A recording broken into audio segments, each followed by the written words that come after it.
শবে বরাত পালনীয় নাকি বর্জনীয়? যদি পালন করে থাকি তাহলে তার ফজিলত কি, সেই সম্পর্কে অত্যন্ত গুরুত্বপূর্ণ আলোচনা হবে ইনশাআল্লাহ আজকের ভিডিওতে। অবশ্যই ধৈর্য সহকারে সম্পূর্ণ ভিডিওটি দেখবেন এবং সওয়াবের নিয়তে বন্ধুদের সাথে অবশ্যই শেয়ার করে দিবেন, কারণ ইসলামের সবচেয়ে বড় একটি দিন আসতেছে আমাদের আগামী শুক্রবার দিবাগত রাত্রে। আপনারা অবশ্যই সম্পূর্ণ ভিডিওটি দেখবেন এবং সওয়াবের নিয়তে আবারও বলছি শেয়ার করে দিবেন। প্রিয় বন্ধুরা, এই শবে বরাত শব্দটা ইসলামের কোথাও নাই, না কোরআনে আছে না হাদিসে আছে। এই জন্য অনেকেই বলে শবে বরাত ইসলামে শবে বরাত বলতে কোনো কিছু নাই। আবার অনেকেই বলতেছে আছে, কিন্তু তবু এটা পালন করা যাবে না, কারণ এই রাত্রের মধ্যে অনেক বেহায়াফানা হয় এবং অনেক হালুয়া রুটির আয়োজন করা হয়, মাজার জিয়ারতে মাজারের ভিতরে অনেক গান বাজনা হয়। এই কারণে এই রাতটাকে পালন করা যাবে না। আবার অনেকেই বলে যে হ্যাঁ, এটা অবশ্যই পালন করা যাবে, কারণ হাদিসেও আছে, কোরআনেও আছে।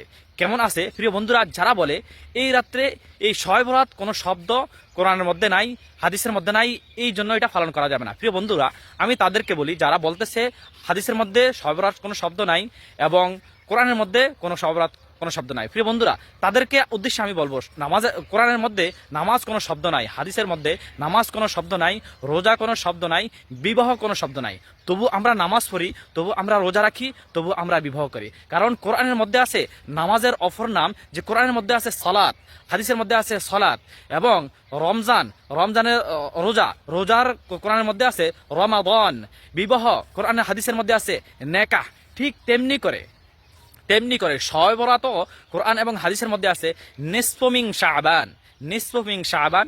যেভাবে হাদিস কোরআনের মধ্যে নামাজের কথা উল্লেখ নাই, তবু আমরা নামাজ পড়ি, রোজার কথা উল্লেখ নাই, তবু আমরা রোজা রাখি, বিবাহের কথা উল্লেখ নাই, তবু আমরা বিবাহ করি। ঠিক তেমনি করে হাদিসের মধ্যে শবে বরাতের কথা উল্লেখ নাই, কিন্তু নিসফমিং শাবান আছে, তবু আমরা পালন করতে হবে। প্রিয় বন্ধুরা, এখন আসেন, আবার অনেকেই বলে যে এই রাতে আছে, হাদিসের মধ্যে আছে, শবে বরাতের কথা আছে, কিন্তু কোরআনের মধ্যেও আছে, ইঙ্গিত দেওয়া আছে, কিন্তু আমরা এখন এটা ছেড়ে দিতে হবে, কারণ এই রাত্রে অনেকেই হালুয়া রুটির আয়োজন করা হয়, অনেকে গান বাজনার আয়োজন করা হয়, ওয়াজ মাহফিলের আয়োজন করা হয়। কারণ এই রাত্রা হচ্ছে ইবাদতের মাস, এই ইবাদতের মাসটাকে আমরা এই রাত্রা হচ্ছে ইবাদতের রাত, এই রাতটাকে আমরা ইবাদতে না লাগিয়ে আমরা এভাবে মাহফিল, জিকির এবং কি হালুয়া রুটি আমরা অনেক উৎসবের রাত বানিয়ে ফেলছি। এই কারণে আমরা এটাকে ছেড়ে দিতে হবে। ভাই, এটা একটা বোকামি, কারণ আমরা যখন খাবার খেতে বসি, খাবারের প্লেটে কাঁটা থাকতে পারে, পাথরের টুকরা থাকতে পারে, বিভিন্ন প্রকার মাঝে মাঝে দেখা যায় চুল পড়ে, তাই বলে কি আমরা প্লেটের সমস্ত ভাত ফালাই দিই, সমস্ত খাবার ফালাই দিই? না, আমরা ওই কাঁটাটাকে উঠে ফেলাই দিই, আমরা ওই পাথরের টুকরাটাকে উঠে ফেলাই দিই, ওই চুলটাকে উঠে ফেলাই দিই। ঠিক তেমনি করে ইসলামের কোনো কাজে যদি অশ্লীলতা এবং বেহায়াপনা এবং যদি কোনো বেদাত কোনো কাজ চলে আসে, তখন আমরা ওই কাজটাকে উঠিয়ে ফেলা দেবো, নাকি মূল জিনিসটা উঠিয়ে ফেলা দেবো। প্রিয় বন্ধুরা, আমরা যখন জমিনে ফসল লাগাই, তখন আমরা মাঝে মাঝে আগাছা পরিষ্কার করতে হয়। আগাছা পরিষ্কার করতে যাই আমরা সমস্ত মাঠ কিন্তু আমরা পরিষ্কার করে দেই না। আমরা যে ফসল লাগাইছি ওই ফসলগুলো কিন্তু আমরা উঠে ফেলা দিই না, আমরা শুধু আগাছাগুলোকে উঠাই ফেলা দিই। ঠিক তেমনি করে শবে বরাতের মধ্যে যেহেতু অনেকেই উৎসবের রাত বানাই ফেলছেন, উৎসবটাকে উঠাই ফেলা দিতে হবে। যারা এই শবে বরাতের মধ্যে অশ্লীলতা বেহায়াফনা করে, ওই অশ্লীলতা বেহায়াফনাটাকে উঠাই ফেলা দিতে হবে, নাকে আমরা একেবারে শবে বরাতটাকে উঠাই ফেলা দেব। কারণ এই ব্যাপারে হাদিস আছেন, আম্মাজান আয়েশা রাদিয়াল্লাহু তাআলা আনহা বলেন, এক রাত নবীজি সাল্লাল্লাহু আলাইহি ওয়াসাল্লাম নামাজে দাঁড়াইছেন, অনেক লম্বা সেজদা দিয়েছেন। আমি ভাবছিলাম নবীজি নাকি সেজদার মধ্যে মারা গেছেন। আমি যে নবীজির পায়ের আঙ্গুলে নাড়া দিলাম, পায়ের আঙ্গুলে একটু সুরসুরি দিলাম, তখন নবীজি আঙ্গুল লড়াই দিলেন। আঙ্গুল লড়ানোর পরে নবীজি সালাম দিলেন, সালাম ফিরাইয়া নামাজ শেষ করার পরে আমাকে জিজ্ঞেস করলেন, আয়েশা তুমি কি ধারণা করছো?